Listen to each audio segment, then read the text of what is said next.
Okay, hey guys, I'm gonna do a quick and dirty comp on some windmills. So, first thing I'm gonna do is set my scene to 1920, or excuse me, 1280 by 720, which is the size of my render, so I don't run into any problems. And then, just gonna mess around with this a little. This is just a beauty pass from V-Ray in a simple daylight scene with some V-Ray fur making some grass.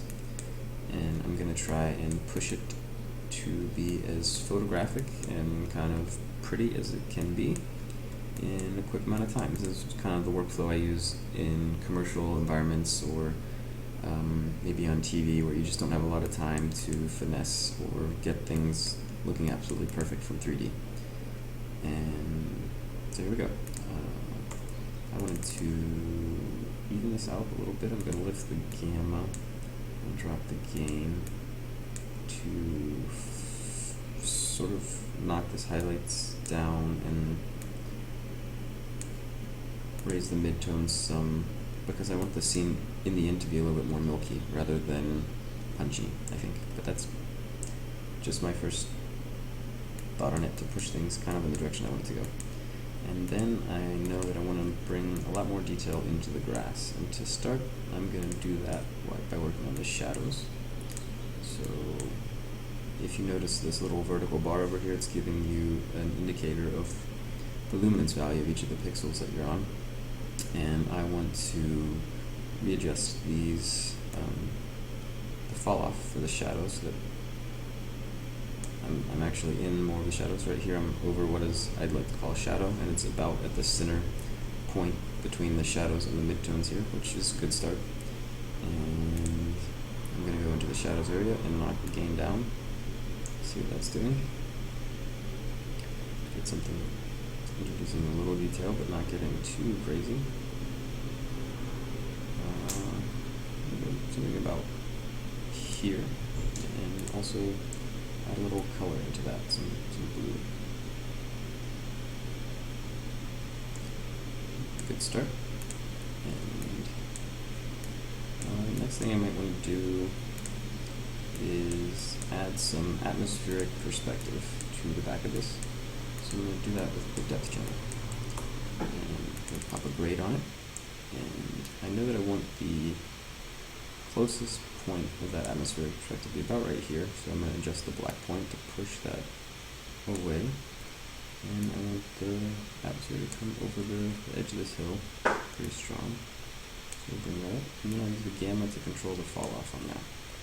So if I push the gamma all the way up, we get a harsh line down here. If I gamma all the way down, we get an extremely soft fall off all the way to the end. And I'm going to just gamma down a little. And then use the grade node.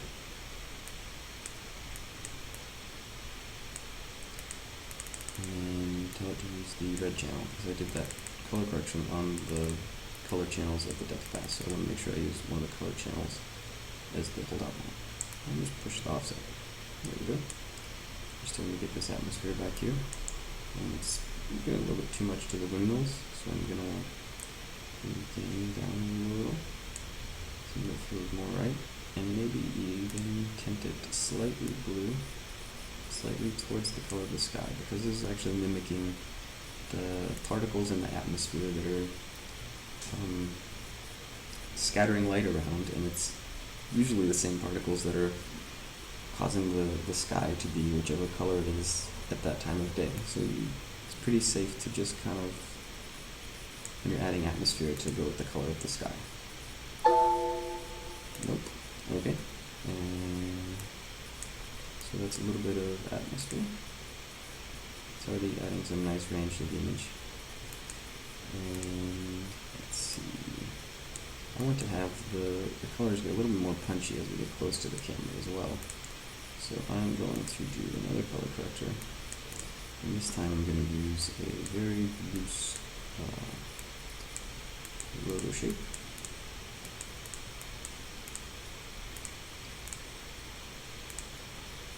And put a little blur on that, maybe 60 pixels, and also do some fall off.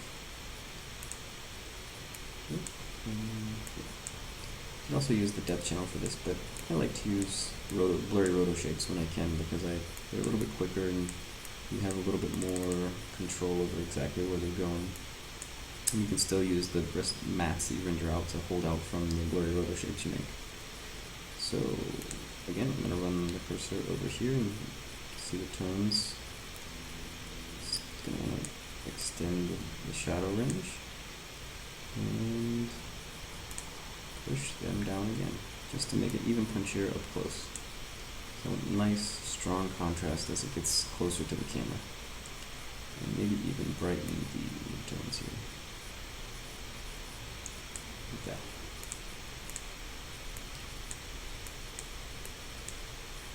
And it's looking pretty good. Yeah, I like that. Okay, so moving on. Another thing I want to try to do is add some more range in this area. Like maybe there's some clouds allowing the sun to peek through, or just a little bit more of a shape on this hill. And to do that, I'm just going to do another blurry roto shape. Actually, this one I'm going to start as a ellipse. And just pull it. Retrograde. Get a rough idea what this is looking like if I make that thing. That's looking good. I want to actually do my atmospheric perspective after this though, because this is technically supposed to mimic sunlight hitting the grass, and the atmosphere is supposed to be something that would be between us and the grass. So just put our atmospheric perspective down here. And blur out this mask. And extend it. And bring up maybe some.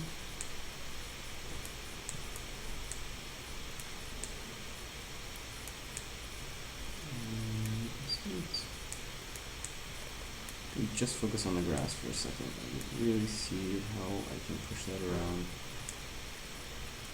a bit better. Our greens are getting blown out quite a bit, but I think there'll be a way to minimize that.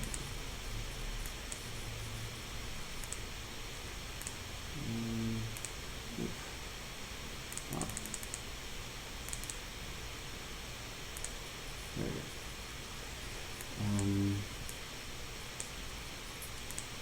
The greens are really blown out, and the sky especially, and the pillars are very blown out. So what I want to do is get a mask just for the grass.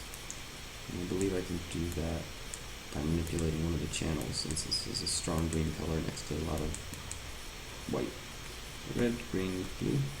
Blue channel looks very close.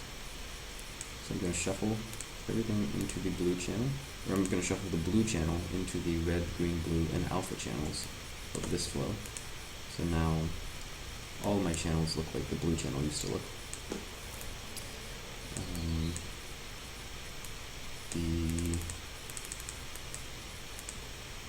grade note, and bring the whites all the way up, and crush the blacks all the way down.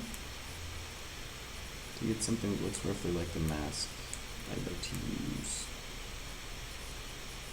to hold out the sky and the pillars from this correction I'm doing here. And if this was a full-blown CG pipeline, you'd probably have mats for the pillars and the sky too, so this wouldn't be as much of an issue, but I'm doing a kind of like guerrilla comping tutorial, because a lot of times you don't get all the passes you want, and you just gotta make do with what you got, and this is a really good way to do it. So getting this edge here, so I want to adjust the fall off on this with the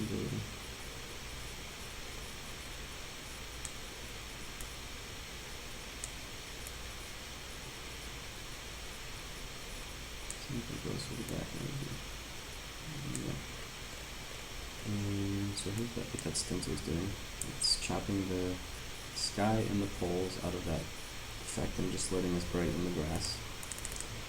And I think that I'm going to want to actually not have that be a full opacity stencil. So brighten up some of the sky back there on the horizon. I'm looking good. But I need to fix this, how harsh this kind of looks on the eye with this green. I can tone back the effect for sure, but I want to try leaving a good bit of that and instead pulling back on the highlights saturation. So for that, I'm going to do a plug up here. Oops. For the atmosphere. And in the highlights, just pull saturation down. And that looks a lot nicer. So instead of colors so getting that blown out green, it just rolls into a nice white. And I can adjust the highlight threshold as well to find a good balance in this. I think I also want the brights up here to be even brighter as well. And I did that right here.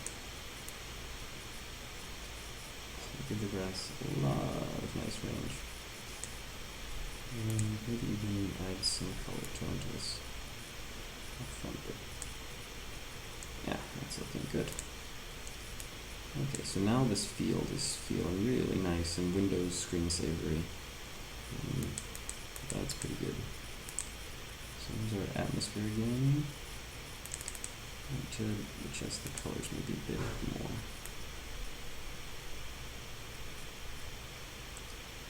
Find something.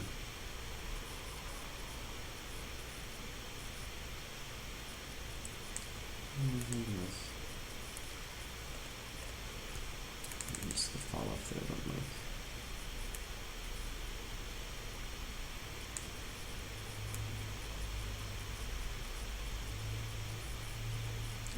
That's looking nice. Yeah, that's good. Okay. Now I think I might want to try and adjust the windmills themselves a little and see if I can come up with a mat that will separate the sky and the grass from the windmills. I think that the alpha on my depth pass is separating the sky from the windmills, so I might be able to take and shuffle the alpha here out. And bring the alpha channel and all the channels of this flow. And this little dirty mask I made up here can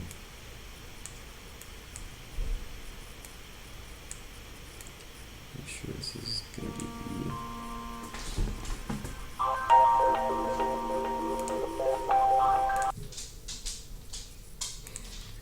okay. Sorry, just had to pause the video, and now I'm back. Let's see. Alright, I think I need to grade down the grass so that we chop out the poles against the grass, and this is the poles chopped out against the sky, and anytime you multiply 0 against anything else, you get 0 back, and what we want to do is multiply the 0 in the sky by the 0 in the grass, and get those two chopped out, but multiply the 1 of the pole in each of the flows to keep the poles. So we just change this to multiply, and we have a little mask for the poles, and we just have this little hair here to worry about, and we can fix that with maybe I'll try 2 pixel negative erode, or 1 pixel negative erode, and then 1 pixel dilate, and that did the trick. So what that did was choke out this little line, and then re-add the pixel that it choked out to all the other shapes. So that looks like a good alpha. And quick and dirty, if you were doing this in a studio, you'd probably get an alpha for the poles, but I like to be hacky sometimes. So I can use this as an alpha on the poles, and I'm going to probably want to do this before the atmosphere. So put it right here. And it's getting a lot of crisscrossing, but that's what happens when you kind of play around a little too much. And usually I'll have like a little bit of a messy script at first whenever I'm experimenting, and then once I'm sure the things I'm doing work, like this might not even work or look good, so once everything looks good, I'll go back and clean it up and make sure if somebody else needs to open it, they can. So I'm going to just bring down the gamma and bring up the gain, brighten them up a little, maybe introduce some blue into their shadows as well. Something like that. That looks nice.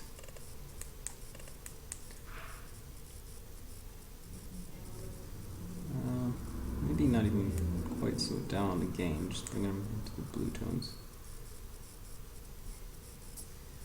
And I'm gonna see, I'm gonna try a color lookup real quick just as an experiment. Oops, because I'd like to add a little more range to this guy.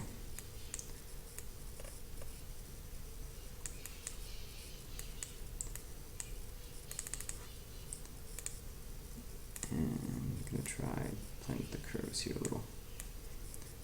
So this is a color lookup node, and this is nice because it allows a lot of control over what you do to the colors. And as you can see, like these highlights get a little blown out. I can pull the highlights down some, but still have more contrast in the middle area right here.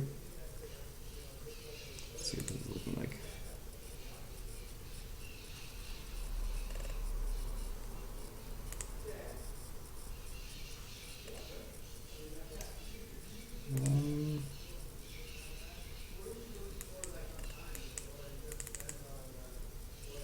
Let's see.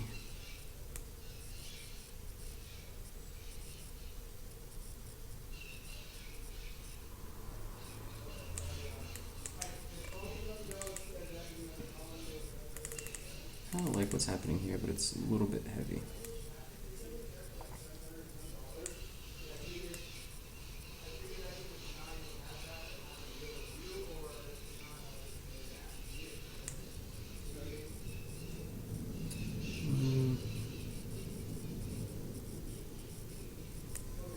It's not bad. One thing I want to add here is some of the easier photographic effects that can throw, like whenever I'm comping and the goal is to have something that looks photographic, sometimes just going ahead and adding in things like vignette and grain can help you know that you've already like solved that problem, and you don't need to, that's not like what's throwing the image off. If you feel like something's not working but you can't pinpoint it, go ahead and add vignette and grain, because maybe it's the lack of vignette or grain that's throwing things off. So here we go. Pull down the gamma a little. Actually, I like to add a little bit of color into my vignette sometimes, and blue looks good in this scene, so I'm going to put some blue in here. And then I'm also going to do a little grain. Do a little grain. Make a little color. Just a little. Just to take some of the smoothness off of the image. And even some glow, a very, very subtle glow to make the colors bleed. Not really needed to make the scene look glowy, but just to to have some of the bright spots bleed out just a little bit, because that kind of stuff happens when you take a picture. At an extremely subtle way, it can always be on there, almost just to give like an energy to the scene, but not necessarily call itself out as a glowy scene, hopefully. And then another thing I like to do is called diffusion sometimes. I think this scene might benefit from it, and that's just where you crush the blacks down, crush your whites up, and clamp the whites, and then you blur this ever so slightly, and you multiply it against the colors again. And this is just to kind of spread out the shadows, or glow the shadows out in a way. So multiply, and take a look at this. Add that blur on there, and it gives it that, makes things much more punchy, but kind of dramatic. It's definitely not something you need a lot of, just a touch. Very low opacity. And you can, when you have the effect on there, it's also sometimes nice to play around with this grade. So you can see exactly where it's affecting. Adjust the blur as well.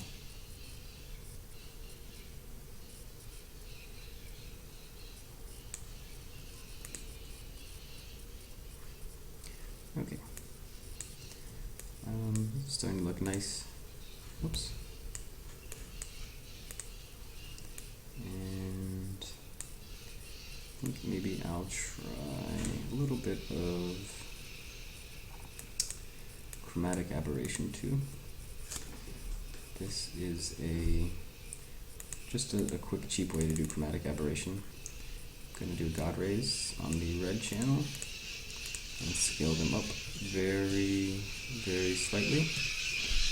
And the same thing, God rays this time on the blue channel and scale them down very, very slightly. And so now if we come in, you see this little blue fringe on the edge, and it's just going to be just something on the very edge of the image. We'll see this red fringe over here, but as it gets closer to the center image, we won't really see it that much. And that's the goal. And then look, grass are looking real nice here. Lots of detail in the grass. It's a little hazy, but I don't mind the haze so much, to be honest. Maybe you could turn it down a little bit. Something in there. The scene is starting to look really good.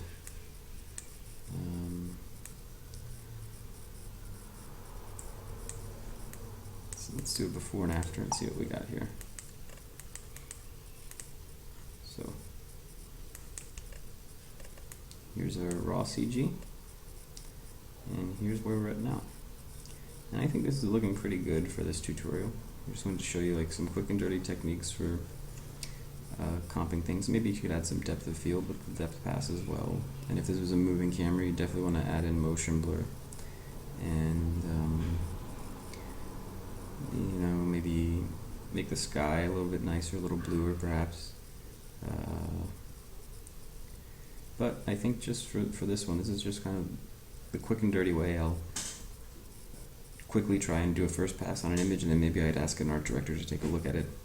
And it's just helpful to get things done quick, and works great in like a commercial pipeline or a TV pipeline where you just got to get in, make something look as good as you can, as quick as you can, and render it out.